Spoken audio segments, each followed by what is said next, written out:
Episode 66। कमीने, तुमने मेरे चेहरे पर हाथ उठाया, मैं तुम्हें मार डालूंगी। तिंग चतुर्वेदी चीखी और अभय सिंह की ओर दौड़ी। थप्पड़ थप्पड़। तिंग चतुर्वेदी को अभय से और थप्पड़ मिले। अभय ने अपनी हथेलियां बढ़ाई और तिंग चतुर्वेदी के चेहरे पर लगातार 10 थप्पड़ मारे। उसका चेहरा लाल और सूजा हुआ हो गया। उसके बाल बिखर गए और वो स्तब्ध रह गई। तुमने मेरी बहन को मारा, तुम मरना चाहते हो। हर्ष चतुर्वेदी का चेहरा बदल गया जब उसने देखा कि उसकी बहन को मारा गया। उसने अपनी बाईं मुट्ठी कसी और अभय के सिर की ओर जोर से मुक्का मारा। उसने ताइक्वांडो की ट्रेनिंग ली थी। मुक्का मजबूत था और हवा को तेजी से काट रहा था। अभय ने अपनी बाईं टांग से हर्ष चतुर्वेदी के पेट पर लात मारी। हर्ष चतुर्वेदी कई मीटर दूर जा गिरा और जमीन पर लेट गया। उसका चेहरा पीला पड़ गया। उसके पेट में तेज दर्द था और वो उठ नहीं सका। वीर वशिष्ठ और जुन सिंह लड़ाई में शामिल होने वाले थे, लेकिन जब उन्होंने हर्ष चतुर्वेदी की दयनीय हालत देखी तो उनके चेहरे बदल गए और वे हिले नहीं। प्रो, ये तो प्रो है। वीर वशिष्ठ और हर्ष चतुर्वेदी ने एक दूसरे को देखा। उनकी आंखों में हैरानी थी। अभय ने तिंग चतुर्वेदी और हर्ष चतुर्वेदी को मारा था। उसने बड़ी मुसीबत खड़ी कर दी थी और आसपास के लोग सब हैरान थे। ये शख्स कौन है? चैरिटी डिनर में लोगों को मारने की हिम्मत करता है। क्या ये मरना चाहता है? चैरिटी डिनर में लड़ाई मना है। पिछले डिनर में एक शख्स ने लड़ाई की थी। उसकी टांगे सिन्हा कॉर्पोरेशन ने तोड़ दी थी और उसे डिनर से बाहर फेंक दिया था। ये शख्स मर गया। इसकी टांगे सिन्हा कॉर्पोरेशन जरूर तोड़ेगा। आसपास के लोग जोश से चर्चा कर रहे थे। उनका मानना था कि अभय की टांगे सिन्हा कॉर्पोरेशन तोड़ेगा क्योंकि उसने चैरिटी डिनर के नियम तोड़े थे। सिन्हा कॉर्पोरेशन अरबों की बड़ी कंपनी थी। कोई भी इसके नियम नहीं तोड़ सकता था। यहां क्या हुआ? फू सिन्हा बड़े कदमों से हंगामे की ओर बढ़ा। उसका चेहरा नाखुशी से भरा था। कोई चैरिटी डिनर में हंगामा करने की हिम्मत कर रहा था। यह सिन्हा कॉर्पोरेशन का अपमान था। नौकर सिन्हा, आपको मेरे लिए न्याय करना होगा। अभय सिंह ने मुझे थप्पड़ मारा और मेरे भाई को लात मारी। फू सिन्हा को देखते ही तिंग चतुर्वेदी आंसुओं के साथ शिकायत करने लगी, जैसे उसने अपना सहारा देख लिया हो। आप तिंग चतुर्वेदी हैं? चतुर्वेदी परिवार की दूसरी छोटी मालकिन? फू सिन्हा ने हैरानी से पूछा। वो मोटे तौर पर समझ गया कि उसके सामने वाली महिला चतुर्वेदी परिवार की दूसरी छोटी मालकिन थी। वो उससे पहले मिल चुका था, लेकिन फू सिन्हा को जो याद था, चतुर्वेदी परिवार की दूसरी छोटी मालकिन एक सुंदर चेहरे वाली सुंदरी थी। उसके सामने वाली महिला का चेहरा सूजा हुआ था, जैसे कोई बुलबुला। उसके चेहरे पर खून था और बाल बिखरे हुए थे। वो भिखारी की तरह दिख रही थी। नौकर सिन्हा, मैं चतुर्वेदी परिवार की दूसरी छोटी मालकिन हूं। इस शख्स अभय सिंह ने चैरिटी डिनर में मुझे मारने की हिम्मत की। आपको मेरे लिए न्याय करना होगा। तिंग चतुर्वेदी ने आंसुओं के साथ जोर से शिकायत की। उसे पता था कि यह चैरिटी डिनर है और सिन्हा कॉर्पोरेशन का क्षेत्र है। जो भी सिन्हा कॉर्पोरेशन के खिलाफ गया वो जरूर मरेगा। आपने ही तिंग चतुर्वेदी और यंग मास्टर हर्ष को मारा? फू सिन्हा ने हल्के से भौहें सिकोड़ते हुए अभय से पूछा। हां, इन दोनों के मुंह बहुत गंदे हैं। इन्हें मार पड़नी ही चाहिए थी। अभय ने हल्के से कहा, अपने हाथ पीछे रखे हुए। उसने इसे ऐसे कहा जैसे ये कोई बड़ी बात नहीं हो, लेकिन बाकी सबकी नजरों में वो घमंडी लग रहा था। वे क्यों सोचते थे कि वो घमंडी है? उसने सिन्हा कॉर्पोरेशन के नौकर के सामने अपने हाथ पीछे रखे थे जैसे वो बॉस हो। भाई, ये चैरिटी डिनर है। ये सिन्हा कॉर्पोरेशन का क्षेत्र है। सिन्हा कॉर्पोरेशन अरबों की बड़ी कंपनी है जिसके रिश्ते और बैकग्राउंड है। कृपया इतना घमंड मत करो। आसपास के लोग अवाक थे और एक बार फिर अभय को घमंडी करार दिया। उन्हें यकीन था कि सिन्हा कॉर्पोरेशन जल्द ही उसे सबक सिखाएगा। फू सिन्हा का चेहरा बदल गया जब उसने अभय को यह मानते सुना कि उसने उन्हें मारा था। मुझे क्या करना चाहिए? फू सिन्हा ने हल्के से भौहें सिकोड़ ली और उलझन में था कि क्या करना चाहिए। फू सिन्हा इस शख्स को पहचानता था। प्रवेश द्वार पर उसने अपनी आंखों से देखा था कि अभय ने 5 सितारा प्लैटिनम कार्ड निकाला था। उसने खुद अभय को डिनर में ले जाकर बैठाया था। फू सिन्हा को 5 सितारा प्लैटिनम कार्ड की दुर्लभता अच्छी तरह समझ थी। इसका मतलब था कि उसके सामने वाला युवक साधारण नहीं था और उसका बैकग्राउंड मजबूत था। लेकिन अभय ने चैरिटी डिनर के नियम तोड़े थे। इससे वो मुश्किल में पड़ गया था। अगर उसने अभय से निपटा नहीं तो सिन्हा कॉर्पोरेशन की प्रतिष्ठा खराब हो जाती। उसने फैसला किया कि वो अभय को चेतावनी देगा। सिन्हा चाचा, आप जा सकते हैं, मैं इस मामले को सुलझाऊंगी। फूस सिन्हा अभी अभय को चेतावनी देने की तैयारी कर रहा था कि एक मोहक आवाज सुनाई दी। रूपा सिन्हा अपनी लाल हील्स में शान से उनकी ओर बढ़ी। वो मोहक लग रही थी और उनकी गोरी टांग का एक हिस्सा दिख रहा था। हाँ, छोटी मालकिन। ये सुनकर कि मालकिन सिन्हा इस मामले को संभालेंगी, फूस सिन्हा ने राहत की सांस ली। उसे लगा कि यह मामला मुश्किल था और शायद केवल मालकिन सिन्हा जैसी ऊंची भावनात्मक और बौद्धिक क्षमता वाली ही इसे संभाल सकती थी। अभय सिंह, मुझे बहुत खेद है कि आपको चैरिटी डिनर में अपमानजनक टिप्पणियां सुननी पड़ी। मैं सिन्हा कॉर्पोरेशन की ओर से माफी मांगती हूं। रूपा सिन्हा के मोहक चेहरे पर माफी का भाव था।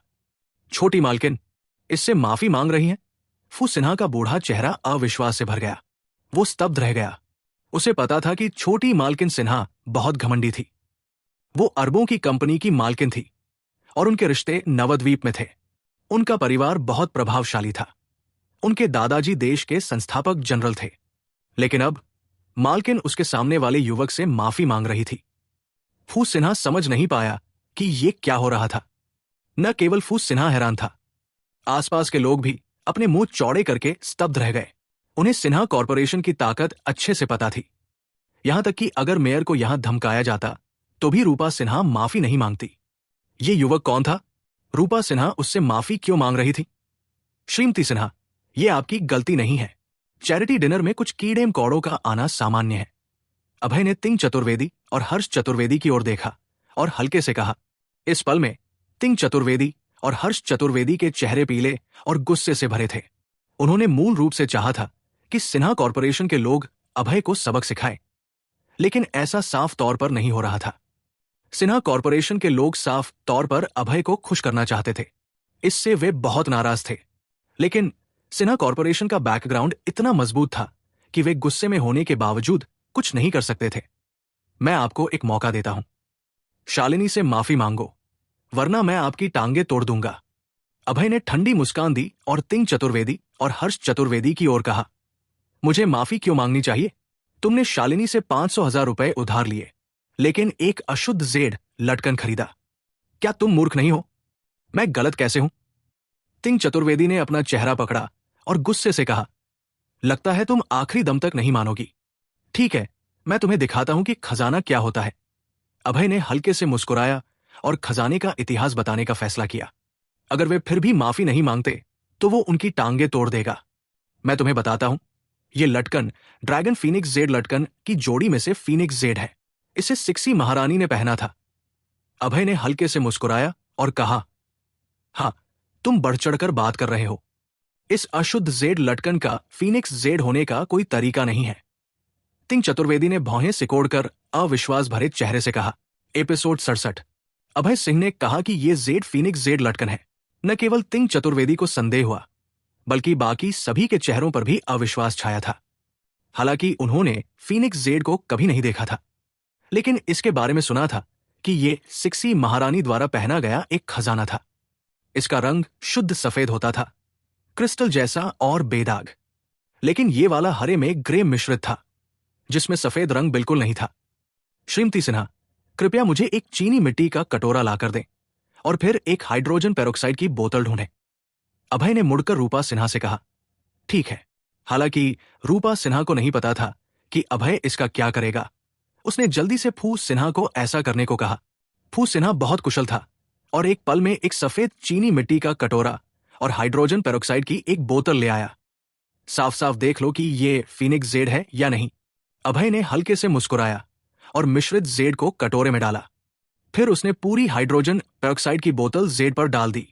हाइड्रोजन पेरोक्साइड का काम ब्लीच करना और अशुद्धियों को हटाना है। दूसरों की हैरान नजरों के बीच हरे और ग्रे की मिश्रित सतह छिलने लगी, जिससे अंदर का सफेद हिस्सा दिखाई देने लगा। 10 मिनट बाद हरे और ग्रे की सारी मिश्रित परत छिल गई और एक क्रिस्टल जेड लटकन सामने आया।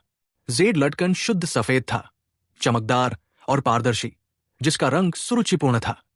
इसका मुकुट सीधा था और पूंछ के पंख समान रूप से व्यवस्थित थे, जो एक शानदार डिजाइन और सुरुचिपूर्ण आकृति दिखा रहा था। Phoenix Z. मैंने कभी नहीं सोचा था कि अपने जीवन काल में पौराणिक फीनिक्स जेड देख पाऊंगा। अचानक एक बूढ़े व्यक्ति ने चिल्लाकर उत्साह से रोते हुए कहा। इस बुजुर्ग की बात सुनकर आसपास के लोगों के चेहरे बदल गए, क्योंकि उन्हें पता था कि अगर ये बुजुर्ग कह रहा है कि ये फीनिक्स जेड है तो ये जरूर होगा। किसी को भी इस बुजुर्ग के शब्दों पर सवाल उठाने की हिम्मत नहीं थी। युवक, क्या आप मुझे ये फीनिक्स जेड देखने देंगे? सफेद बालों वाला बुजुर्ग अभय सिन्हा के पास आया और उत्साह से कहा, अभय सिंह, ये शख्स यूनचांग शर्मा है, पूर्वांचल प्राचीन वस्तु का अध्यक्ष। इनका बहुत सम्मान है। शालिनी ने हल्के से मुस्कुराकर अभय सिन्हा को परिचय दिया। प्राचीन वस्तु का अध्यक्ष? अभय सिन्हा थोड़ा हैरान हुआ। स्वाभाविक रूप से उसने इसके बारे में सुना था। प्राचीन वस्तु, जैसा कि नाम से पता चलता है, प्राचीन वस्तु संग्रहकर्ताओं का संगठन था। प्राचीन वस्तुओं की रेंज अलग अलग थी, जिसमें जेड, चीनी मिट्टी, कांस्य, कविताएं और चित्र शामिल थे। कृपया देखें, बुजुर्ग महोदय। अभय ने हल्के से मुस्कुराया और फीनिक्स जेड बुजुर्ग को थमा दिया। वो इस बुजुर्ग का बहुत सम्मान करता था। इस बुजुर्ग को देखकर उसे अपने मृत दादाजी की याद आ गई। ये दोनों दयालु बुजुर्ग थे। 100 साल से ज्यादा हो गए। मैं आखिरकार पौराणिक फीनिक्स जेड देख पाया। यूनचांग शर्मा नामक बुजुर्ग ने अपने खुरदरे हाथ बढ़ाए और जेड को सहलाया। उसका चेहरा आंसुओं से भरा था। इस बूढ़े व्यक्ति का इस जेड के साथ कोई कहानी लगती है। यूनचांग शर्मा को फीनिक्स जेड को छूते हुए रोते देख अभय पूछे बिना नहीं रह सका, युवक, आपको शायद नहीं पता कि 2 जेड हैं, ड्रैगन जेड और फीनिक्स जेड। जब 8 शक्तियों की संयुक्त सेना ने हुआशिया पर हमला किया तो उन्होंने ड्रैगन जेड लूट लिया और फीनिक्स जेड गायब हो गया। पता चला कि फीनिक्स जेड गायब नहीं हुआ था। फीनिक्स जेड को छूते हुए यूनचांग शर्मा ने उत्साह से कहा, उसे पता था कि जिसने फीनिक्स जेड की देखभाल की होगी उसने इसके ऊपर एक नकली परत चढ़ाई होगी ताकि इसे विदेश न ले जाया जा सके। नकली करना मतलब असली जेड पर विशेष रासायनिक पदार्थों की एक परत चढ़ाना, जिससे उसकी मूल बनावट छिप जाए। उदाहरण के लिए, यह फीनिक्स जेड रासायनिक पदार्थों से मिश्रित जेड बन गया था। अभय सिंह की वजह से, जिसने इस फीनिक्स जेड की असलियत देखी और हाइड्रोजन पेरोक्साइड से इसे ब्लीच किया, फीनिक्स जेड फिर से जीवित हो गया। यंग मास्टर हर्ष, तिंग चतुर्वेदी, ये असली फीनिक्स जेड है। शालिनी से माफी मांगो। अभय ने मुड़कर भाई बहन को देखा और ठंडे लहजे में कहा। अभय की ठंडी आंखें देखकर दोनों कांप गए। उन्हें समझ आ गया कि अगर वे माफी नहीं मांगते तो उनके सामने वाला शख्स सच में उनकी टांगें तोड़ देगा। इसके अलावा, चूंकि ये जेड सच में फीनिक्स जेड था, वे स्वाभाविक रूप से गलत थे। माफ कीजिए। हर्ष चतुर्वेदी और तिंग चतुर्वेदी ने सिर झुकाकर शालिनी से माफी मांगी। उनके चेहरे पीले पड़ गए। हालांकि शालिनी ने उनकी ओर देखने की जहमत नहीं उठाई, बल्कि अभय को देखा। उसकी खूबसूरत आंखें हैरानी से भरी थी। उसका पति वाकई काबिल था। 100 साल से गायब फीनिक्स जेड को पहचानना अविश्वसनीय था। उसे लगा कि उसका पति एक भाग्यशाली खजाने की तरह था जो हमेशा उसे आश्चर्य देता था। युवक, क्या आप ये फीनिक्स जेड बेचना चाहते हैं? मैं इसे खरीदना चाहता हूं। यूनचांग शर्मा ने फीनिक्स जेड को पकड़े हुए छोड़ने को तैयार नहीं था और अभय को उम्मीद भरी नजरों से देखा। वो प्राचीन वस्तु का अध्यक्ष था और खजाने इकट्ठा करना पसंद करता था, खास तौर पर 100 साल से ज्यादा पुराना खजाना जो सिक्सी महारानी ने पहना था। इसके लिए और उसकी संस्कृति के लिए इसका असाधारण महत्व था। रुकिए। अभय के बोलने की तैयारी देख रूपा सिन्हा की आवाज आई। श्रीमती सिन्हा, मैं आपके लिए क्या कर सकता हूं? अभय ने हल्के से मुस्कुराकर पूछा। मैं भी ये जेड खरीदना चाहती हूं। क्या आप इसे मुझे बेच सकते हैं? रूपा सिन्हा के मोहक चेहरे पर उत्साह की छाया थी और उसने उम्मीद से पूछा। इस जेड के टुकड़े ने 2 लोगों को प्रतिस्पर्धा में डाल दिया, प्राचीन वस्तु का अध्यक्ष और सिन्हा कॉरपोरेशन की सीईओ। श्रीमती सिन्हा, मैं जानना चाहता हूं कि आप ये जेड क्यों खरीदना चाहती हैं? स्वाभाविक रूप से यूनचांग शर्मा रूपा सिन्हा को जानता था। उसने हल्के से भौहें सिकोड़कर थोड़ी नाखुशी के साथ कहा। उसने साफ कर दिया था कि वो इसे खरीदना चाहता था, लेकिन रूपा सिन्हा इसमें शामिल हो रही थी, जिससे उसकी बेइज्जती हुई। अध्यक्ष शर्मा, मैं इसे अपने लिए नहीं खरीद रही, बल्कि अपने परिवार के एक बुजुर्ग के लिए। रूपा सिन्हा ने खेद के साथ मुस्कुराकर कहा। क्या आपके परिवार में कोई बीमार है? हाँ। ठीक है, मैं इसे आपको देता हूं। यह जेड वाकई लंबी उम्र और सेहत के लिए अच्छा है। यह जानकर कि रूपा सिन्हा इसे एक बुजुर्ग के लिए सच्ची संतान भक्ति के साथ खरीद रही थी, यूनचांग शर्मा को इसके लिए प्रतिस्पर्धा करना बुरा लगा। आखिर वो इसे सिर्फ इकट्ठा करना चाहता था, क्योंकि 100 साल से ज्यादा पुराने खजाने को देखकर वो बहुत उत्साहित था। अभय सिंह, आप एक कीमत बता सकते हैं? रूपा सिन्हा ने मोहक ढंग से मुस्कुराया और अभय से कहा, अगर श्रीमती सिन्हा इसकी मदद से किसी की जान बचाना चाहती है तो मैं इसे आपको मुफ्त में दे दूंगा। अभय ने हल्के से मुस्कुराया और पैसे का जिक्र किए बिना इसे सीधे देने को तैयार था। युवक, क्या आप जानते हैं कि यह फीनिक्स जेड कितने का है? अभय को रूपा सिन्हा को जेड देने के लिए तैयार देख युनचांग शर्मा हैरानी से चिल्लाया, मुझे नहीं पता। अभय ने सिर हिलाया और कहा कि उसे नहीं पता। लड़के, ये फीनिक्स जेड कम से कम 10 मिलियन का है, तुम फिर भी इसे उसे देना चाहते हो? युनचांग शर्मा ने अभय को मजे लेते हुए देखा। इतनी हलचल के बाद इस युवक को फीनिक्स जेड की कीमत का बिल्कुल अंदाजा नहीं था। लेकिन सच कहें तो भले ही अभय को जेड की कीमत पता होती, वो फिर भी रूपा सिन्हा को मुफ्त में दे देता, क्योंकि इस महिला ने उसकी बहुत मदद की थी। न केवल उसे काली मुर्गी उधार दी, बल्कि अपना प्लैटिनम कार्ड भी दिया। स्वाभाविक रूप से वो उसका एहसान चुकाना चाहता था। एपिसोड 68। जैसा मैंने कहा, यह जेड का टुकड़ा रूपा सिन्हा को दिया जाएगा। चाहे 10 मिलियन हो या 20 मिलियन, ये एक जैसा ही है। अभय सिंह ने हल्के से मुस्कुराया और फिर भी जेड को रूपा सिन्हा को देना चाहता था। इस पल सभी ने अभय सिंह की ओर हैरानी भरी नजरें डाली। क्या यह शख्स कोई घनकुबेर है? 10 मिलियन को मुफ्त में दे देना भी उसे जरा नहीं हिलाता। क्या आप इतना शानदार दिखाना बंद कर सकते हैं? आप 10 मिलियन की परवाह न करें तो हम बाकी लोग भविष्य में कैसे अमीर बनने का दिखावा करेंगे? कुछ लोगों ने आंखें घुमाई। उनके चेहरे निराशा से भरे थे।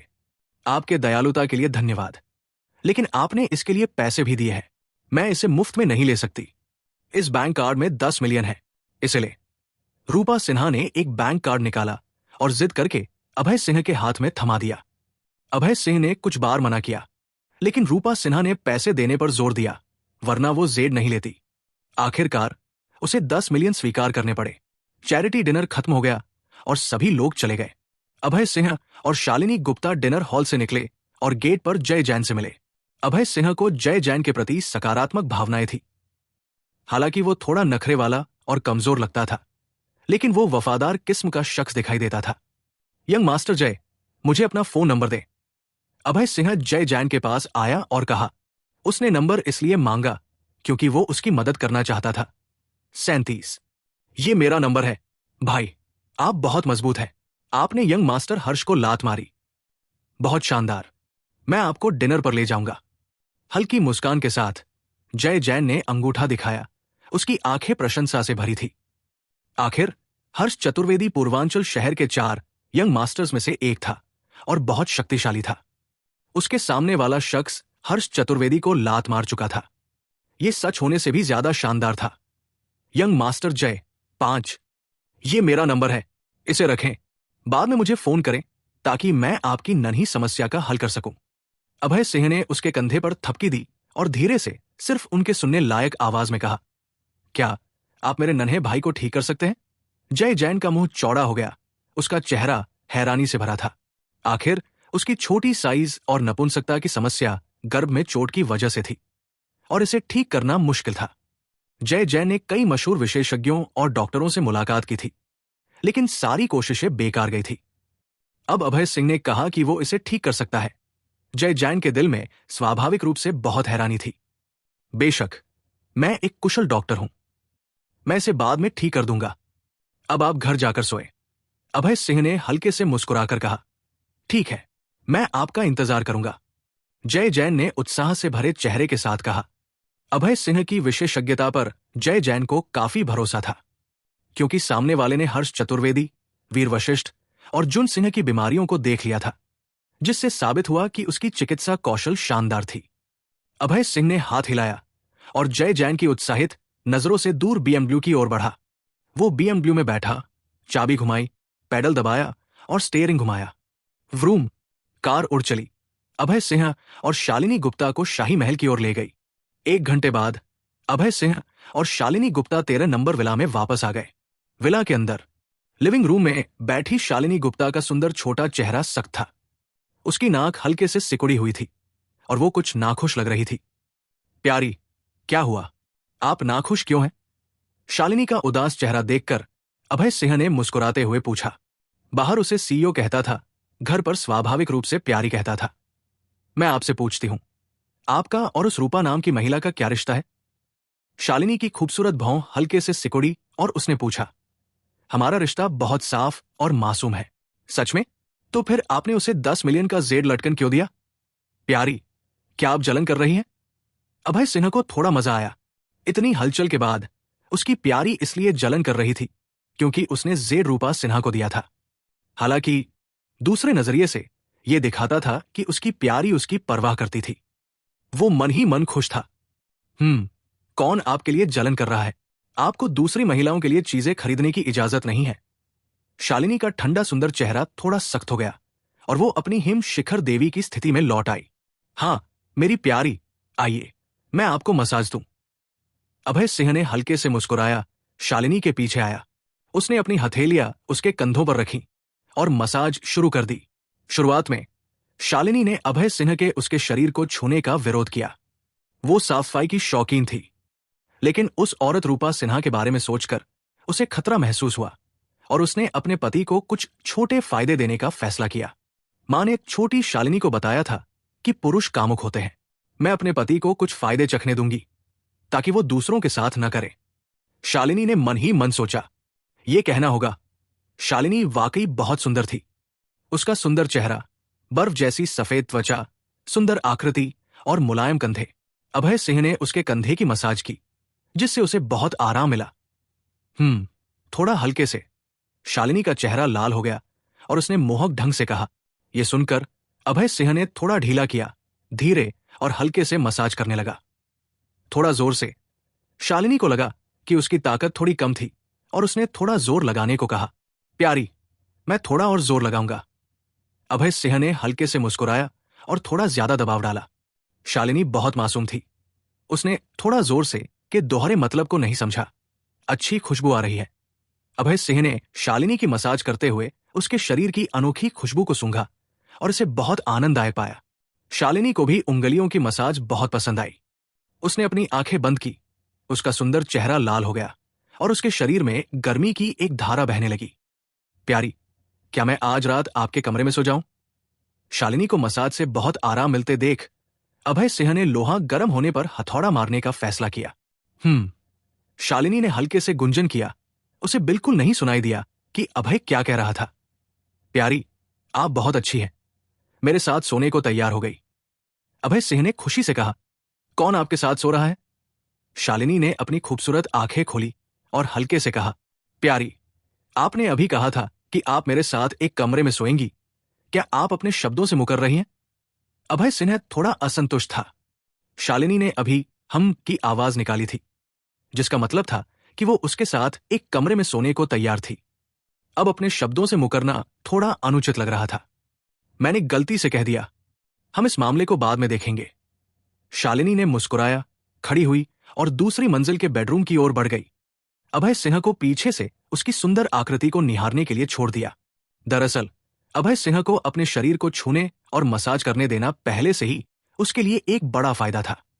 एक ही बेडरूम में सोने की बात एक महत्वपूर्ण मामला था और इसके लिए और इंतजार करना चाहिए था। बच्चा बनाने की योजना फिर से नाकाम हो गई। अभय सिन्हा थोड़ा परेशान था। वो शालिनी के साथ एक ही कमरे में सोकर बच्चा बनाना चाहता था। जाहिर तौर पर सामने वाली सहमत नहीं थी।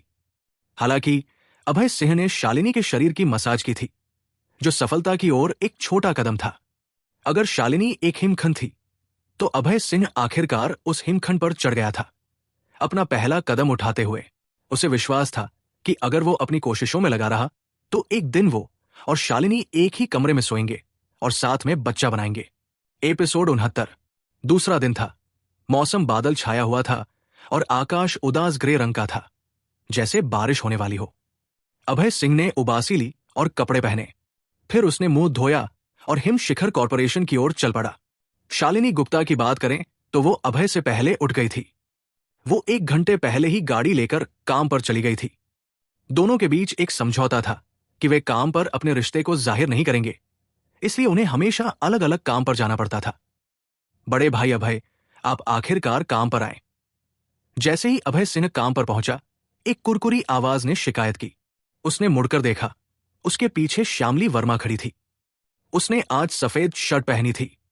उसका हल्का नीला सूट उसके पपीते के आकार के सीने को ऊपर की ओर धकेल रहा था, जैसे वे बाहर उछलने को तैयार हों।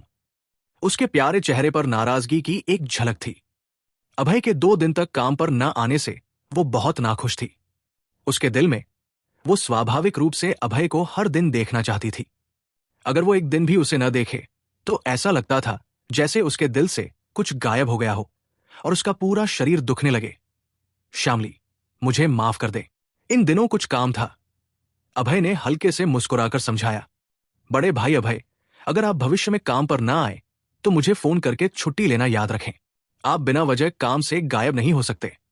श्यामली वर्मा स्वाभाविक रूप से ये नहीं मानती थी कि वो अभय को देखना चाहती थी, इसलिए उसे काम का बहाना बनाना पड़ा। वो निश्चित रूप से बेशर्म नहीं थी।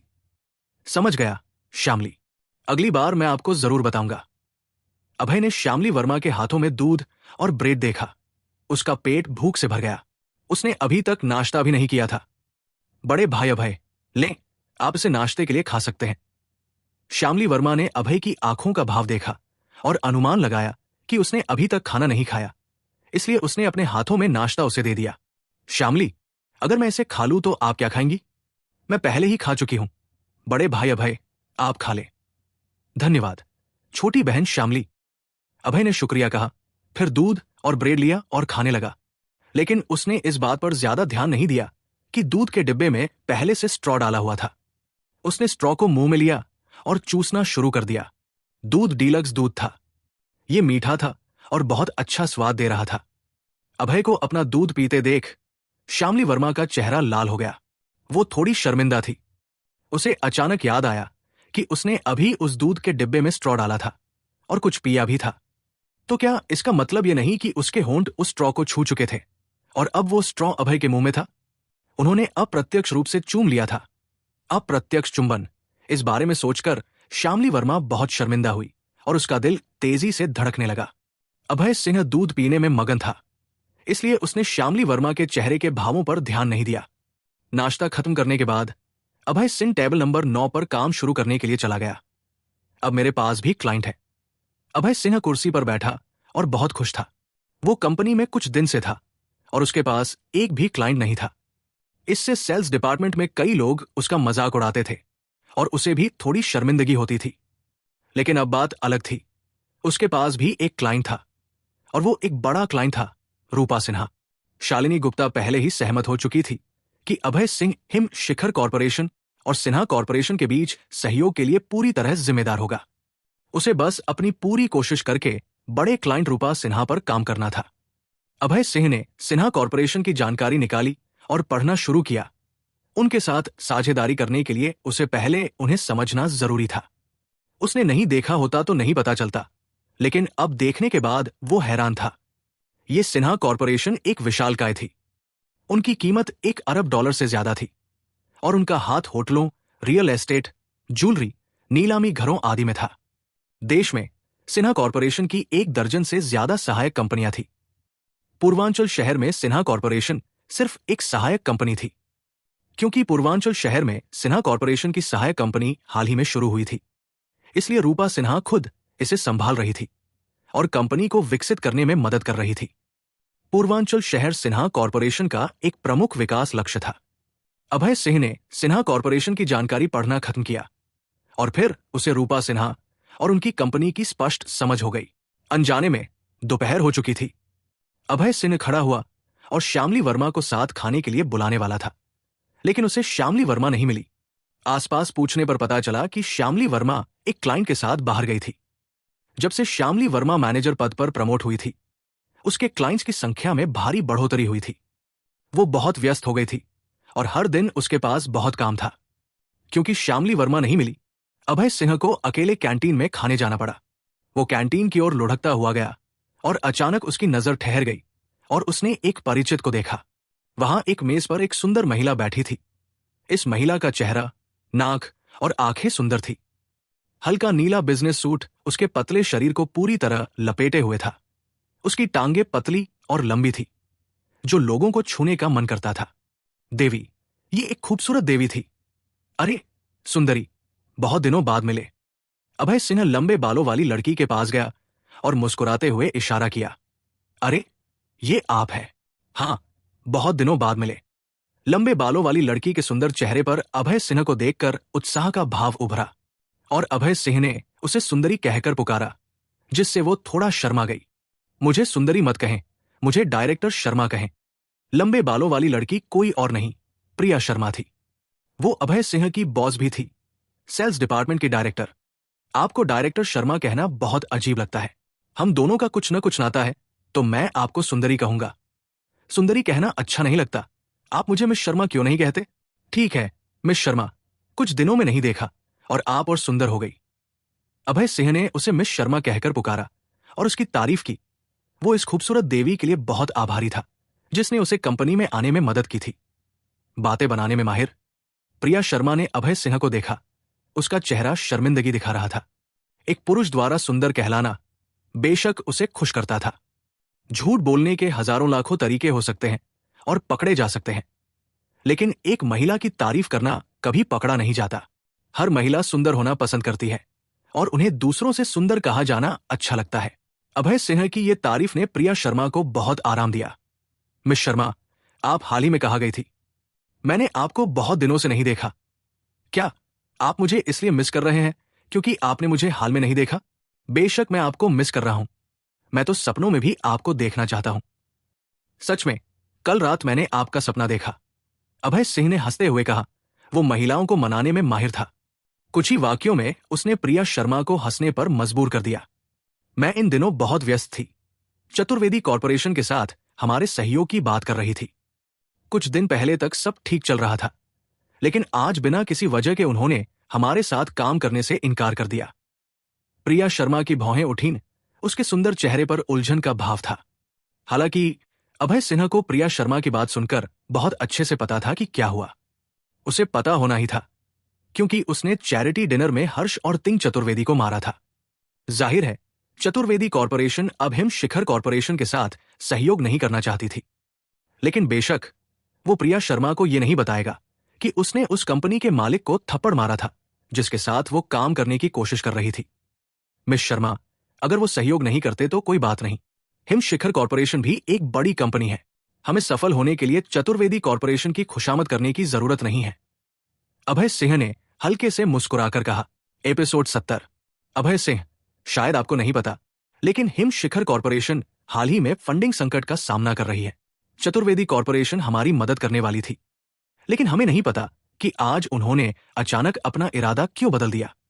प्रिया शर्मा ने अपने माथे को छुआ और खुद को दोष देते हुए कहा, सीईओ ने उसे इतना महत्वपूर्ण काम सौंपा था, लेकिन अब वो इसे बर्बाद कर चुकी थी। स्वाभाविक रूप से वो खुद को दोष दे रही थी। मिस शर्मा, आपको खुद को दोष देने की जरूरत नहीं है। भले ही चतुर्वेदी कॉरपोरेशन हमारे साथ सहयोग न करे, हम फिर भी ठीक रहेंगे।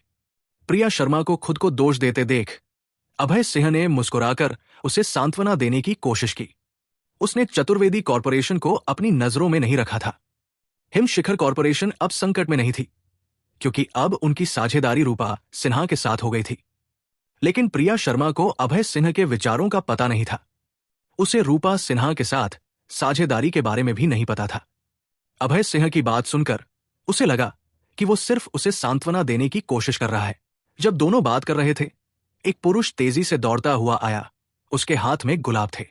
वो पुरुष 27 या 28 साल से ज्यादा का नहीं था। उसकी ऊंचाई 180 सेंटीमीटर थी। उसकी पीठ बाघ की तरह मजबूत और कमर भालू की तरह मोटी थी। कुल मिलाकर वो बहुत हैंडसम था। ये साफ था कि उस पुरुष का निशाना प्रिया शर्मा थी। लेकिन अभय सिन्हा को जो हैरानी हुई वो ये थी कि प्रिया शर्मा ने इस पुरुष को देखते ही अपने सुंदर चेहरे को ठंडा कर लिया। वो साफ तौर पर नाखुश थी। प्रिया, ये गुलाब मैंने तुम्हारे लिए खरीदे हैं। वो पुरुष प्रिया शर्मा के पास आया और गुलाब उसे देते हुए जोश से बोला, किरण, क्या मैंने पहले नहीं कहा था? मुझे परेशान करना बंद करो। उसने गुस्से से कहा। प्रिया शर्मा का चेहरा थोड़ा बदल गया और उसका सीना ऊपर नीचे होने लगा। उसने अपने सामने वाले इस पुरुष को कई बार मना कर दिया था, लेकिन ये शख्स फिर भी उसे ढूंढने आता था। इससे वो बहुत नाखुश थी। प्रिया, जब से मैंने तुम्हें पहली बार देखा, मुझे तुम पसंद आ गई। मेरी गर्लफ्रेंड बनने के लिए हाँ कर दो। किरण ने हल्के से मुस्कुराया और जोर से कहा। प्रिया शर्मा के ठंडे रवैये से वो बिल्कुल नाराज नहीं हुआ। किरण की आवाज बहुत तेज थी। कैंटीन में मौजूद हर किसी ने सुन लिया और बहुत सारे लोग उसके चारों ओर घेरा बनाने आ गए। हाँ, वो सिक्योरिटी डिपार्टमेंट का डायरेक्टर किरण नहीं है। वो क्या कर रहा है? क्या तुम मूर्ख हो? क्या तुम्हें नहीं दिख रहा कि किरण गुलाब लिए प्रिया शर्मा का पीछा कर रहा है? ये दोनों, एक सिक्योरिटी डायरेक्टर है, दूसरी सेल्स डायरेक्टर, ये एक दूसरे के लिए काफी मेल खाते हैं। आसपास के लोग स्वाभाविक रूप से किरण और प्रिया शर्मा को पहचानते थे और सब चर्चा कर रहे थे। आसपास के लोगों की चर्चा से अभय सिन्हा को भी समझ आ गया। उसके सामने वाला पुरुष किरण था और सिक्योरिटी डिपार्टमेंट का डायरेक्टर था। किरण, तुम हद पार कर रहे हो। प्रिया शर्मा का सुंदर चेहरा ठंडा था। उसकी आवाज में गुस्से की झलक थी। वो स्वाभाविक रूप से देख सकती थी कि किरण के इरादे कुछ और थे। इस शख्स ने जानबूझकर गुलाब खरीदे और सबके सामने इजहार किया। इसके अलावा वो तेज आवाज करके सबका ध्यान अपनी ओर खींचने की कोशिश कर रहा था। किरण का मकसद साफ था, वो इसे बड़ा बनाना चाहता था और हिम शिखर कॉरपोरेशन में हर किसी को पता चले कि वो प्रिया शर्मा का पीछा कर रहा है। इस तरह जो लोग प्रिया शर्मा को पसंद करते थे वे डर के मारे कुछ नहीं कर पाते। प्रिया, कृपया मेरे सच्चे प्यार को स्वीकार करो और मेरी गर्लफ्रेंड बनने के लिए हाँ कर दो। किरण एक घुटने पर जमीन पर बैठ गया, गुलाब अपने सीने से लगाए और जोश से बोला, किरण, मैं फिर से कह रही हूं, मैं तुम्हारी गर्लफ्रेंड नहीं बनूंगी। प्रिया शर्मा का चेहरा ठंडा था और उसकी आवाज भी। किरण का बैकग्राउंड साधारण नहीं था। वो कंपनी के वाइस प्रेसिडेंट का बेटा था। वो पिछले 6 महीने से प्रिया शर्मा का पीछा कर रहा था, लगातार कोशिश कर रहा था और कभी हार नहीं मानी। लेकिन प्रिया शर्मा को किरण में कोई आकर्षण नहीं था।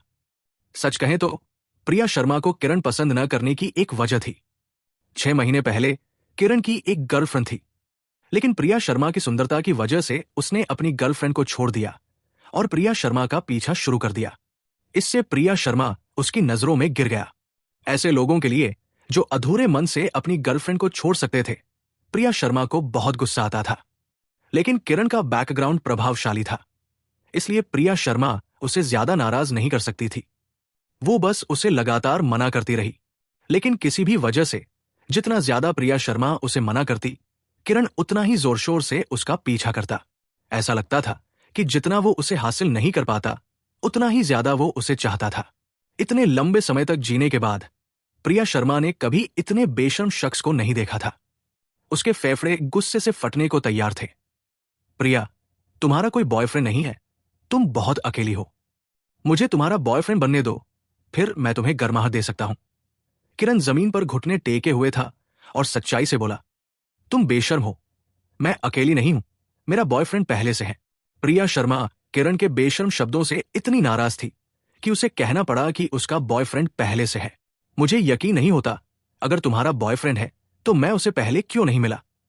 किरण ने अविश्वास में सिर हिलाया। तुम्हें यकीन नहीं है तो वो मेरा बॉयफ्रेंड है। किरण को यकीन दिलाने के लिए कि उसका बॉयफ्रेंड है, प्रिया शर्मा ने अभय सिन्हा की ओर इशारा किया और कहा, क्या मैं इसमें कैसे फंस गया? अभय सिन्हा ने आंखें घुमाई और अवाक रह गया। क्या ये इसलिए था कि वो बहुत हैंडसम था? हर बार ऐसा क्यों होता कि वो ही इन चीजों में फंस जाता था? उसने अपने आप से आत्ममुग्ध होकर कहा, देखकर कि किरण अभी भी उस पर यकीन नहीं कर रहा था। प्रिया शर्मा ने अपना दाहिना हाथ बढ़ाया और अभय सिन्हा का हाथ पकड़ लिया। मुस्कुराते हुए कहा, देखो, वो मेरा बॉयफ्रेंड है। ये कहने के बाद प्रिया शर्मा का दिल हिरण की तरह धड़क रहा था। उसका चेहरा भी लाल हो गया था। यह पहली बार था जब उसने किसी पुरुष का हाथ पकड़ा था। जाहिर है वो थोड़ा उत्साहित थी। साथ ही अभय सिन्हा के हाथ से गर्माहट का एहसास हुआ, जिससे वो शर्मिंदा हो गई। नहीं हो सकता, ये कैसे संभव है? किरण इस दृश्य से हैरान था। न केवल किरण हैरान था, बल्कि आसपास के लोग भी स्तब्ध थे। प्रिया शर्मा कौन थी? वो कंपनी की एक फूल थी, एक सुंदरी। बहुत सारे लोग उस पर क्रश रखते थे। अगर किरण प्रिया शर्मा का बॉयफ्रेंड होता तो वे ज्यादा हैरान नहीं होते, क्योंकि किरण के पिता वाइस प्रेसिडेंट थे और वो सिक्योरिटी डिपार्टमेंट का डायरेक्टर था। उसकी हैसियत थी, इसलिए कोई कुछ नहीं कहता। लेकिन अब सेल्स डिपार्टमेंट का एक साधारण कर्मचारी प्रिया शर्मा को हासिल करने में सफल हो गया। इससे सबको जलन हुई। मैं बहुत आकर्षक हूंगा, अभय सिंह ने आत्ममुग्ध होकर सोचा। चूंकि एक सुंदरी ने खुद को उसे सौंप दिया था, तो एक पुरुष के रूप में अभय सिन्हा को स्वाभाविक रूप से प्रिया शर्मा को हवा और बारिश से बचाने की जरूरत थी। आपका नाम किरण है ना? प्रिया शर्मा पहले से मेरी गर्लफ्रेंड है, कृपया चले जाएं और मेरी गर्लफ्रेंड को फिर कभी परेशान न करें। अभय सिंह ने अपना हाथ बढ़ाया और प्रिया शर्मा की पतली कमर को पकड़ लिया। आक्रामक ढंग से कहा। अचानक पकड़े जाने से प्रिया शर्मा की त्वचा सिकुड़ गई और उसका दिल हर जगह उछल रहा था। वो अभय सिंह का हाथ हटाना चाहती थी, लेकिन ये सोचकर कि किरण ठीक सामने था, उसे सच दिखाने के लिए अभय सिंह को उसे ऐसे ही पकड़े रहने देना पड़ा। भाई, तुम कौन हो कि तुम में हिम्मत है प्रिया शर्मा को मुझसे छीनने की? किरण जमीन से खड़ा हुआ और सख्त चेहरे के साथ बोला। मेरा नाम अभय सिंह है, मैं सेल्स डिपार्टमेंट का कर्मचारी हूं। मैं फिर से कह रहा हूं, मैं आपको अपनी गर्लफ्रेंड प्रिया शर्मा को परेशान करने की इजाजत नहीं दूंगा। अभय सिंह ने हल्के से मुस्कुराया और उसे चेतावनी दी।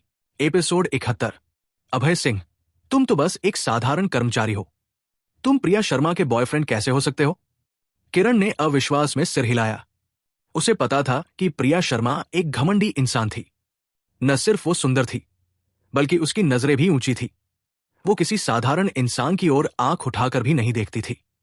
अगर अभय सिंह कोई दूसरी पीढ़ी का अमीर होता तो किरण को यकीन होता, लेकिन अभय सिंह के कपड़े देखकर साफ था कि वो सिर्फ एक साधारण कर्मचारी था।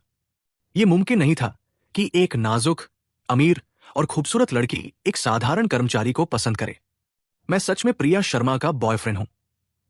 मुझे यकीन नहीं होता। मैं तुम्हें कैसे यकीन दिलाऊं कि मैं प्रिया शर्मा का बॉयफ्रेंड हूं, जब तक तुम उसे चूम नहीं लेते? किरण ने ठंडी हंसी के साथ कहा।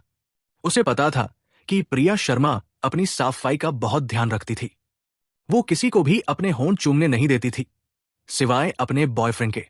ठीक है, मैं तुम्हारी इच्छा पूरी कर दूंगा। अभय सिंह ने मुस्कुराया और फैसला किया कि वो प्रिया शर्मा को चूमेगा, ताकि किरण हार मान ले। उसने प्रिया शर्मा की पतली कमर पकड़ी और अपने होंठ उसके लाल होंठों की ओर बढ़ाए और एक गहरा चुंबन दिया। ये मीठा और बहुत आरामदायक था। प्रिया शर्मा ने नहीं सोचा था कि अभय सिंह इतना हिम्मती होगा और इतने लोगों के सामने उसे चूम लेगा। ये उसका पहला चुंबन था। मूर्ख, मुझे छोड़ दो। प्रिया शर्मा का चेहरा लाल हो गया और उसने धीमी आवाज में कहा। उसका चेहरा शर्मिंदगी से भरा था। उसका दिल तेजी से धड़क रहा था। उसकी गति 100 गुना बढ़ गई थी। अगर मैंने छोड़ दिया तो किरण को यकीन नहीं होगा कि मैं तुम्हारा बॉयफ्रेंड हूं। मिस शर्मा, बस अपनी आंखें बंद करो और मजे लो। अभय सिंह ने हल्के से मुस्कुराया, उसके कान में सांस छोड़ी और कहा। उसके होंठ प्रिया शर्मा के लाल होंठों को चूमते रहे, जैसे वो एक आड़ू खा रहा हो। नरमी में मिठास का एहसास था। शैतान, तुम मुझे क्यों तंग कर रहे हो? शुरुआत में प्रिया शर्मा उसे धक्का देना चाहती थी, लेकिन अभय सिंह ने उसे कसकर पकड़ रखा था। इसलिए वो धीरे धीरे चुंबन में डूब गई और खो गई। मैंने क्या देखा? डायरेक्टर शर्मा ने अभय सिंह को चूमा। हे भगवान, क्या ये दुनिया का अंत है? क्या मैं सपना देख रहा हूं? भाई, तुम सपना नहीं देख रहे, ये सच है। आसपास के लोग भूतों की तरह चिल्ला रहे थे। वे सब दुखी थे। प्रिया शर्मा हिम शिखर कॉरपोरेशन की एक सुंदरी थी। वो बहुत सारे लोगों का क्रश थी और अब वो अभय सिंह को चूम रही थी। हर कोई जलन से भरा था। चुंबन बहुत सहज और स्वाभाविक रूप से हुआ और दोनों इसमें डूब गए। मिस शर्मा, तुम्हारा मुंह बहुत मीठा है। अभय सिंह ने अपने होंठ छोड़े और हंसते हुए कहा। मूर्ख, तुम ये बातें जोर से कहते हो। अभय सिंह के मजाक को सुनकर प्रिया शर्मा का शरीर कांप गया। उसका चेहरा शर्मिंदगी से लाल हो गया, जैसे कोई शर्मीला गुलाब। वो अनिर्वचनीय रूप से सुंदर थी। दोनों को चूमते देख किरण का चेहरा बदल गया और उसकी आंखों में ठंडी चमक आई। उसने प्रिया शर्मा का 6 महीने तक पीछा किया था। चुंबन तो दूर, उसने उसका हाथ भी नहीं पकड़ा था। लेकिन उसके सामने वाला शख्स प्रिया शर्मा को चूम रहा था। वो मरने लायक था। प्रिया शर्मा, तुम मूर्ख औरत। मैंने तुम्हारा 6 महीने तक पीछा किया और तुमने मुझे एक बार भी छूने नहीं दिया। मैंने सोचा था तुम मासूम हो। मुझे नहीं पता था कि तुम इतनी बेशर्म हो। तुमने सबके सामने एक पुरुष को चूमा। किरण का चेहरा विकृत हो गया और उसने जोर से कहा। उसकी आवाज गुस्से और गालियों से भरी थी। किरण की बेइज्जती सुनकर प्रिया शर्मा गुस्से से कांप रही थी। उसका सुंदर चेहरा दुख से भरा था। उसे मूल रूप से लगा था कि किरण एक सज्जन है। उसे नहीं पता था कि वो इतना बेशर्म होगा और सबके सामने उसका अपमान करेगा। किरण, तुम बेशर्म हो। तुम ही वो हो जो हर वक्त गलत सोच रखता है। प्रिया शर्मा का सुंदर चेहरा ठंडा था और उसने गुस्से से कहा। मूर्ख औरत, तुमने इस हारे हुए को चूमा। एक दिन मैं तुम्हें जरूर सबक सिखाऊंगा। किरण का चेहरा विकृत था और उसने गुस्से से कहा। उसके सारे शब्द बेहद असभ्य थे। अपना मुंह साफ रखो। किरण को न सिर्फ प्रिया शर्मा की बेइज्जती करते सुनकर बल्कि अपनी भी। अभय सिन्हा को गुस्सा आ गया। उसकी आंखों में ठंडी चमक उभरी। मैं सिक्योरिटी डिपार्टमेंट का डायरेक्टर हूं। मेरा पिता वाइस प्रेसिडेंट है। तुम एक गरीब हारा हुआ मेरे खिलाफ जाने की हिम्मत करता है। क्या तुम यहां काम नहीं करना चाहते? किरण का चेहरा सख्त था। उसकी आवाज धमकियों से भरी थी। मिस शर्मा, मुझे माफ करें। यह सब मेरी गलती है। किरण की बेइज्जती का सामना करते हुए अभय सिंह ने अचानक प्रिया शर्मा से माफी मांगना शुरू कर दिया। प्रिया शर्मा के चेहरे पर बहुत उलझन थी।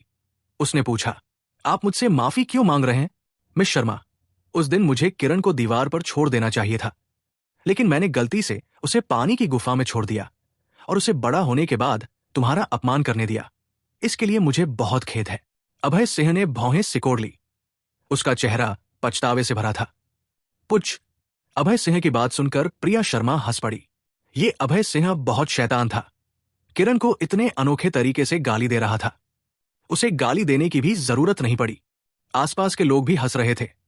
अभय सिन्हा बहुत तीखा था। यह कहकर कि वो किरण का पिता है, यह गाली देने का सबसे ऊंचा स्तर था। उसे दीवार पर छोड़ देना? ऐसा गाली देने वाला अद्भुत इंसान कौन हो सकता है? बहुत सारे लोग अभय सिन्हा को प्रशंसा की नजरों से देख रहे थे। अभय सिंह, तुम मरना चाहते हो। किरण ने भी स्वाभाविक रूप से समझ लिया कि वो क्या कह रहा था। वो अचानक बहुत गुस्से में आ गया क्योंकि उसकी तुलना एक शुक्राणु से की जा रही थी। किरण, कृपया अपनी मां से मेरी ओर से कह देना कि मुझे पछतावा है।